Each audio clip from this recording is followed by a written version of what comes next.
हाँ जी, hello, good morning everyone, welcome to Viva career academy.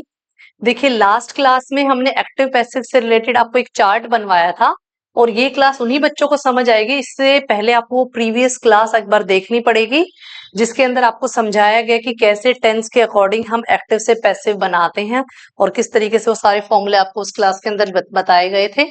तो उसी से रिलेटेड आज हम क्वेश्चंस करेंगे और प्री टू मेंस तक के सारे क्वेश्चंस डिस्कस करेंगे। एसएससी, सीएचएसएल के, सीजीएल के, सीपीओ के, इन एग्जाम्स में आए हुए सारे क्वेश्चंस हम डिस्कस करेंगे। सो बिल्कुल बेसिक से हम एडवांस तक के क्वेश्चंस करेंगे। सो आपका फर्स्ट क्वेश्चन है यहाँ पर, Rohan will help him. Rohan will help him, तो ऑब्जेक्ट को पहले आगे उठा लाएंगे, तो he will be, he will, एक minute, he will be helped by Rohan. he will be helped by Rohan. देखिए, जब भी हम एक्टिव से पैसिव बनाएंगे तो बी की फॉर्म का यूज जरूर करेंगे और वर्ब की थर्ड फॉर्म का यूज जरूर करेंगे। बी की फॉर्म जरूर यूज करेंगे और वर्ब की थर्ड फॉर्म यूज जरूर करेंगे। Radhika will manage the guests, so the guests will be managed by Radhika. The guests will be managed by Radhika. Next question आपका, शिखा वॉज राइटिंग अ लेटर। ये आपका past continuous tense है, तो a letter ये आपका subject बन जाएगा। अ letter was, इसके पास अपनी हेल्पिंग वर्ब है, ये एज इट इज आ गई। क्योंकि पास्ट कॉन्टिन्यूअस टेंस है तो बी की कॉन्टिन्यूअस फॉर्म का यूज करेंगे। बी की कॉन्टिन्यूअस फॉर्म क्या होगी? बीइंग। वर्ब की third form written, write, wrote, written. तो a letter was being written by Shikha. A letter was being written by Shikha. Next question है, I will help you. I will help you. देखिए, tense के अंदर मैं आपको बताऊंगी, जो फ्यूचर इंडेफिनिट हम करेंगे कि आई वी के साथ हम शेल का यूज करते हैं और अदर सब्जेक्ट्स के साथ हम विल का यूज करते हैं। अगर केस अनसर्टेनिटी का होता है, जब चीजें अनसर्टेन होती हैं, नॉट फिक्स्ड होती हैं, तो आई वी के साथ शेल का यूज करेंगे। फ्यूचर तो होता ही अनसर्टेन है, तो आई वी के साथ हम क्या यूज करेंगे? शेल। और अदर सब्जेक्ट्स के साथ हम विल का यूज करेंगे जब चीजें अनसर्टेन होंगी। और अगर आई वी के साथ हम विल का यूज कर रहे हैं तो सर्टेनिटी का केस है, यानी कि फिक्स्ड केस की बात कर रहे हैं, तो अदर सब्जेक्ट के साथ हम फिर शेल का यूज करेंगे। तो यू यहाँ पर अदर सब्जेक्ट हो गया, तो यहाँ पर ये ध्यान देना है आपको, यू शेल का यूज होगा यहाँ पर। You shall be helped bye me. You shall be helped bye me. She called all her friends. All her friends, कौन सा टेंस है ये? पास्ट इंडेफिनिट टेंस है, तो all her friends, friends plural है तो वर्ब का यूज हो गया। सब्जेक्ट प्लूरल तो वर्ब भी प्लूरल, तो all her friends were called by her.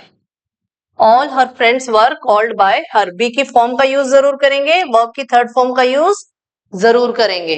Clear? Next,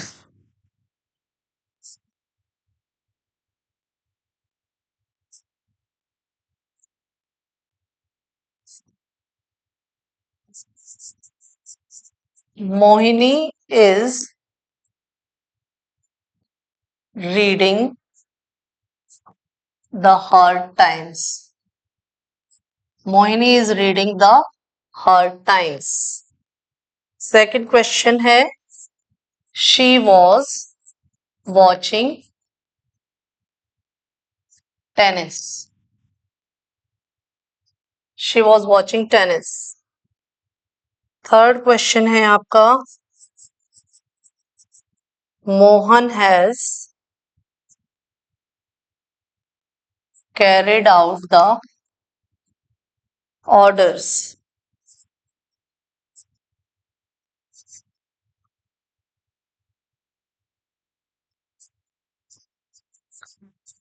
Shreya did not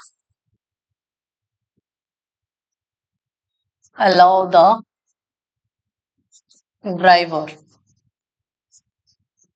Shreya did not allow the driver.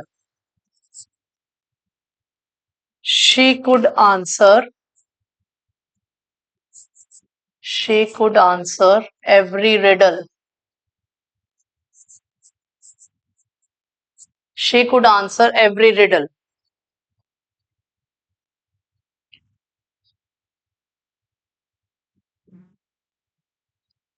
देखिए, Mohini is reading the hard times, ये आपका प्रेजेंट कॉन्टिन्यूअस टेंस है.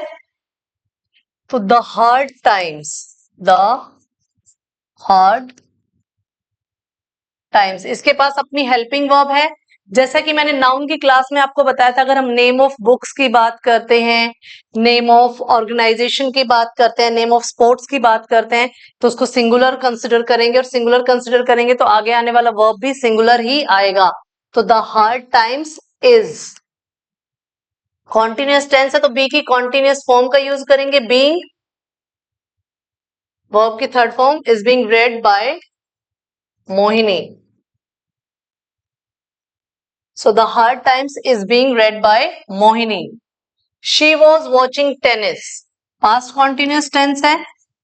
Tennis was. अब इसकी अपने हेल्पिंग वर्ब ये as it is आ गई. अब बी की कॉन्टिन्यूस फॉर्म का यूज करेंगे. was being. वर्ब की थर्ड फॉर्म का यूज जरूर करेंगे. बी की फॉर्म का यूज जरूर करेंगे. So the tennis was being watched by her. She was watching tennis. Tennis was being watched by her. Mohan has carried out the orders. ये present perfect tense है आपका. So the orders has. अब has have के बाद be की third form लगाएंगे. Be was been, तो the orders has been. Verb की थर्ड फॉर्म का यूज करेंगे. Has been carried. But orders है यहां पर, तो हम हैव का यूज करेंगे. ऑर्डर्स प्लूरल हो गया, तो the orders have been carried out by Mohan. ठीक है, the orders have been carried out by Mohan. Shreya did not allow the driver. The driver कौन सा टेंस है? ये पास्ट इनडेफिनिट टेंस है, तो the driver was not allowed. The driver was not allowed by Shreya. The driver was not allowed by Shreya. She could answer every riddle. So every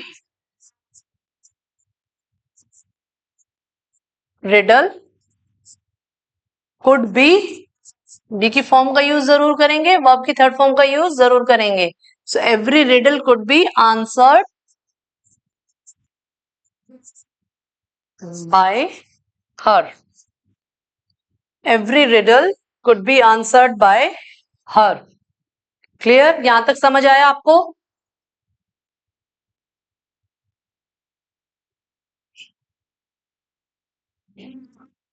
next.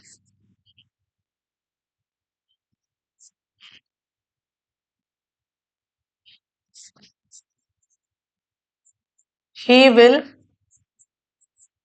handle the machine. He will handle the machine.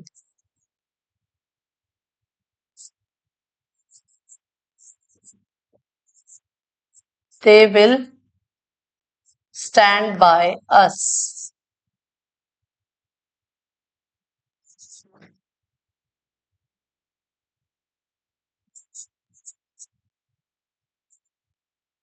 She looked after her father.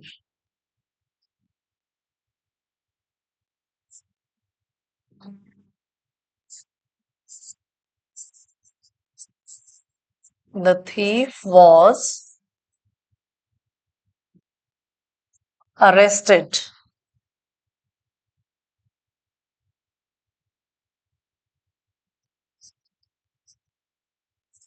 She has been stared at.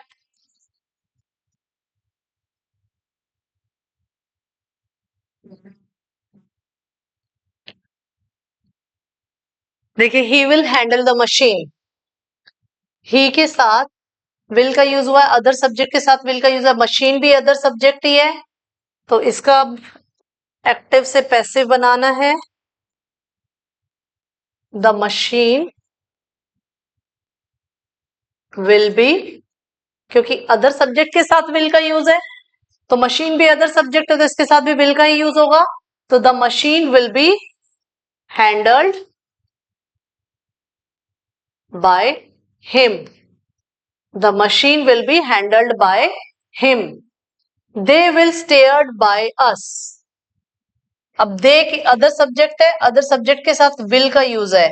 अब अस यहां पर क्या है, आई और we, right. आई और we के साथ क्या लगेगा, आई वी के साथ हम शेल का यूज करते हैं और अदर सब्जेक्ट के साथ विल का यूज करते हैं. कब, जब चीजें अनसर्टेन होती हैं, और जब चीजें सर्टेन होगी तो आई वी के साथ विल का यूज होगा और अदर सब्जेक्ट के साथ शेल का यूज होगा. अब अस है यहाँ पर, यानी कि जब यहाँ पर सब्जेक्ट बनेगा तो ये वी हो गया, वी हो गया तो यहाँ पर हम शेल का यूज करेंगे. We shall be stood. अब थर्ड फॉर्म का यूज करेंगे, स्टूड बाय. अब स्टूड बाय तो ये एक फ्रेजल वर्ब हो गई. फ्रेजल वर्ब के साथ में ये तो अपने आप में स्टूड बाय एक साथ में लिख दिया आपने, तो बाय तो आएगा ही आएगा यहाँ पर, सुटेबल प्रेपोजिशन. तो we shall be stood by them. We shall be stood by them. ये तो आपने एज इट इज किया फ्रेजल वर्ब को तो, और बाय एक आपने जो सुटेबल प्रेपोजिशन जो हम लगाते हैं वो हम लगाएंगे इसमें. तो she looked after her father. अब ये भी इसी तरीके से फ्रेजल वर्ब यूज हो रखे, लुक्ड आफ्टर. तो she looked after her father, तो हर फादर यहां पर सब्जेक्ट बनेगा आपका. हर फादर वॉज, क्योंकि पास्ट इनडेफिनिट टेंस है तो हर फादर वॉज. अब looked after as it is आ गया, ठीक है.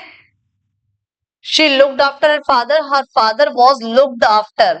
अब हमने यहाँ पर बी की फॉर्म का यूज किया और वर्ब की थर्ड फॉर्म का यूज जरूर किया, तो इसके साथ में हमने आफ्टर लिखा एज इट इज, जैसे आपका फ्रेजल वर्ब यूज हो रखा था. हर father was looked after bye her. Next है द थीफ वॉज अरेस्टेड. अब देखिए ऑलरेडी ना पैसिव दे रखा है आपको, पैसिव दे रखा है तो अब इसको एक्टिव के अंदर आपको चेंज करना है. अगर पैसिव गिवन होता तो एक्टिव सेंटेंस में चेंज करना होगा, एक्टिव गिवन है तो पैसिव में चेंज करना होगा. बट इसके अंदर the thief was arrested by whom, यहाँ पर कुछ आंसर ही नहीं मिल रहा है हमें, तो हम इसमें अज्यूम कर लेंगे. आपके जो आंसर्स होंगे उनके अकॉर्डिंग आप इसको अज्यूम करेंगे. अगर आंसर के अंदर कहीं पर पुलिस है, द थीफ को पुलिस ही अरेस्ट करेगी, obviously the thief was arrested है, तो बाय द पुलिस हम यहाँ पर अज्यूम कर लेंगे, बाय द पुलिस. अब जैसा कि नाउन की क्लास में मैंने बताया था, प्रीवियस क्लास को आप एक बार देखिएगा, अगर आप ये क्लास देख रहे हैं तो इससे पहले नाउन की क्लास को देखना. उसमें मैंने ये आपको बताया था कि अगर हम पब्लिक, पुलिस ये सब यूज करते हैं तो इनके साथ में हमेशा प्लूरल वर्ब ही यूज करते हैं. द पुलिस इज कमिंग नहीं, the police are coming. So by the police हमने यहां पर अज्यूम किया है, तो द पुलिस सब्जेक्ट हुआ आपका प्लूरल, द पुलिस, क्योंकि ये पास्ट टेंस है. The police arrested the thief. The police arrested the thief. So the thief was arrested by the police. So she has been stared at. She has been stared at. अब ये भी जो है आपका passive है sentence, passive है तो इसको एक्टिव में चेंज करेंगे. बट यहाँ पर she has been stared by whom, यहाँ पे हमें पता ही नहीं है, तो यहाँ पर भी हम अज्यूम कर लेंगे she has been stared at by the public.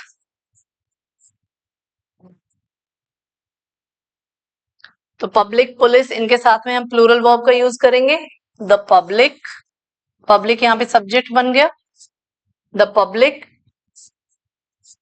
Have, has नहीं हैव, क्योंकि इनके साथ प्लूरल वर्ब का यूज होता है. नाउन की क्लास देखिएगा जिसको नहीं पता. The public have stared at her. The public have stared at her. तो इसका बन जाएगा she has been stared at by the public. She has been stared at by the public. So thank you so much for being there.